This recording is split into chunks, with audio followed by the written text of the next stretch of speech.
Boss Rolando Noel, testingin po natin yung inyong decultivator machine. Pakita ko po sa inyo ang kaibahan po nito. Ang sa ating pong decultivator machine, disusi na po siya. So hindi tayo mahihirapang humila. At ang kagandahan po nito, 498cc po siya.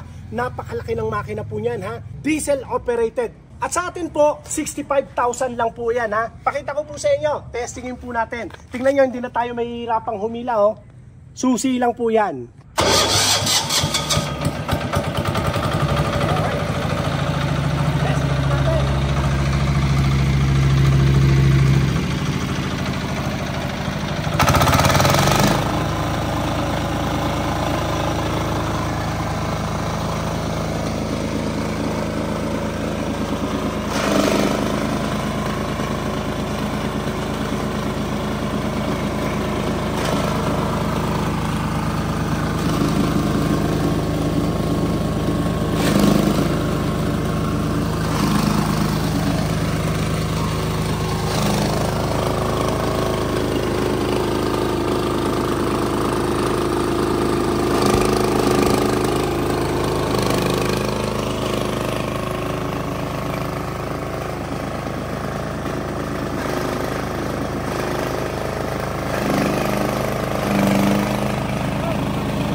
Tingnan nyo naman po yung kanyang kinalabasan, no?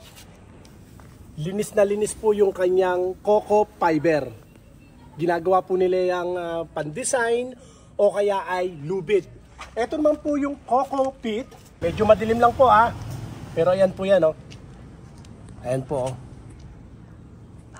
Ayan po, oh. Saktong-sakto po yan sa mga nag-garden, sa mga punla, o kaya pataba po sa mga halaman.